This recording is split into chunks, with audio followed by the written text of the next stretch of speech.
Assalamualaikum warahmatullahi wabarakatuh. Perkenalkan, nama saya Erina Nusa Fitri dari B1 Pendidikan Luar Biasa semester 6. Di sini saya akan menjawab pertanyaan dari soal UAS perilaku adaptif.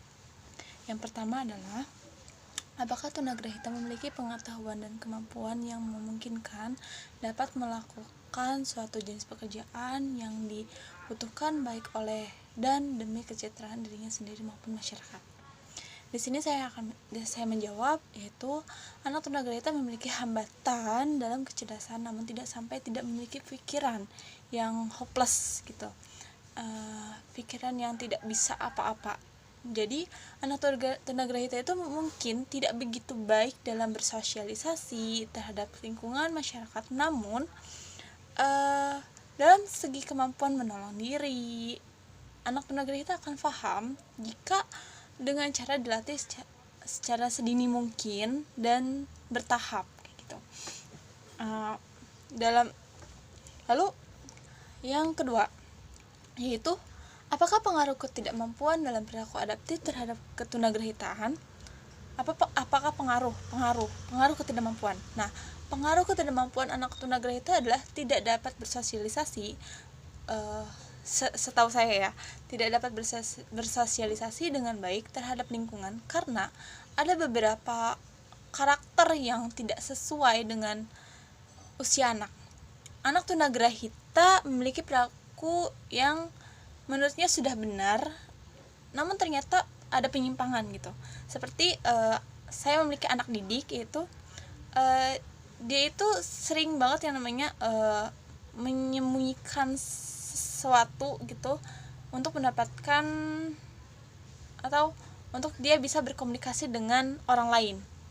Nah, menurut dia benar karena itu akan memancing orang lain itu akan bersosialisasi dengan dia. Namun cara itu untuk kita itu menyimpang gitu. Harusnya kalau misalkan dia ingin bersosialisasi dengan orang, dia menyapa basa-basi atau gimana gitu, tapi dia dengan cara menyembunyikan barang gitu.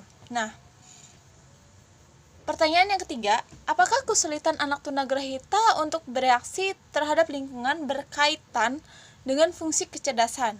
Nah, kesulitan anak tunagrahita ketika berada dan berkumpul di sekitar lingkungannya adalah ketidakmampuan dia dalam memahami keadaan di sekitar karena pencapaian pemahaman yang sulit dan pola pikir yang berbeda membuat anak tunagrahita kurang mengerti sehingga anak merasa terasingkan gitu.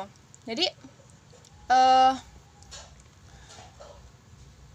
memiliki reaksi yang berbeda. Jadi dia merasa karena saya tidak paham apa yang dibahas, apa yang sedang terjadi di lingkungannya, jadi dia merasa terasingkan bahwa saya tidak mengerti gitu. Terus apakah perilaku adaptif merupakan suatu penentu dalam mengidentifikasi kelainan-kelainan yang lainnya? Nah, iya, karena perilaku adaptif merupakan kemampuan atau keefektifan seseorang individu untuk memenuhi standar kemandirian atau tanggung jawab sosial yang sesuai usianya. Maka ketika anak memiliki perilaku karakteristik yang berbeda dan tidak sesuai dengan perkembangan usianya, anak akan teridentifikasi memiliki kelainan tersebut. Tapi mengidentifikasinya tidak langsung pada anak ini memiliki kelainan gitu. Nah, dengan cara diamati terus di asesmen dengan waktu tertentu gitu. Tidak langsung mengidentifikasi pas lihat langsung mengidentifikasi bahwa anak ini memiliki kelainan seperti itu. Nah, dapatkah pengukuran perilaku adaptif ini menjadi faktor yang lebih penting dalam mengidentifikasi ketunagrahitaan? Dalam mengidentifikasi kelainan perilaku adaptif anak tunagrahita, kita bisa menggunakan pengukuran perilaku adaptif sesuai dengan perkembangan anak. Karena dengan memiliki standar pengukuran perkembangan sosial, anak kita bisa tahu perkembangan anak yang sesuai pada usia dan anak tunagrahita itu seperti apa. dan itu yang akan dicapai untuk anak dapat tumbuh berkembang sesuai dengan usianya. Jadi sebagai faktor pengukuran seorang pendidik juga, atau seorang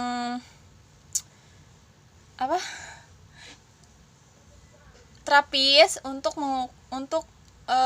pencapaian dia bahwa anak ini harus sesuai dengan tahapan usianya. Nah, bagaimana mengukur perilaku adaptif pada kelompok usia 13 tahun sampai 21 tahun? Nah, dalam perilaku adaptif seseorang harus dilakukan secara bertahap, memerlukan beberapa waktu gitu.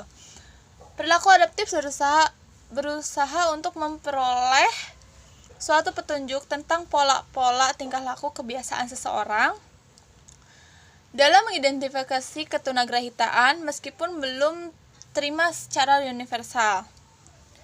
Lalu, perilaku adaptif setidaknya merujuk pada subjek secara khas, memperlihatkan kemampuan dalam penyesuaian diri dengan budaya seperti yang diharapkan oleh tingkatan usia mereka, baik di dalam maupun di luar sekolah. Menurut AAMR tahun 1992, pengukuran perilaku non-adaptif lebih diarahkan pada kompetensi keterampilan perilaku mencakup perilaku secara fisik, kompetensi secara fisik, kompetensi afektif, kompetensi sehari-hari, kompetensi akademik. Nah, pada tahun 1965, AAMD mengembangkan suatu rancangan untuk mempelajari pengukuran perilaku adaptif secara luas, menghasilkan 2 skala perilaku, yaitu ditunjukkan untuk anak 3 tahun sampai 12 tahun dan anak 13 tahun ke atas. Kemudian direvisi pada tahun 1974 untuk memberikan gambaran objek dan penilaian dari efektivitas seseorang dengan kebiasaan dan tuntutan sosial dari lingkungan. ABS mencakup 3 bentuk dasar individu terhadap lingkungan. Nah, fungsi kemandirian, tanggung jawab kepribadian, dan tanggung jawab sosial. FSMS, Finland Social Maturity Scale, merupakan metode yang dapat digunakan untuk mengukur perilaku adaptif di usia dini dan usia dewasa. Bidang yang di asesmennya adalah ada kepercayaan diri dan tanggung jawab, komunikasi, self-direction, sosial, locomotion, dan okupasi. Untuk tingkat usia dini diukur dengan item menolong diri, dan pada usia dewasa diukur dengan item self-direction, sosial, dan okupasi. Mungkin sekian jawaban dari saya, kurang lebihnya saya mohon maaf. Terima kasih. Wassalamualaikum warahmatullahi wabarakatuh.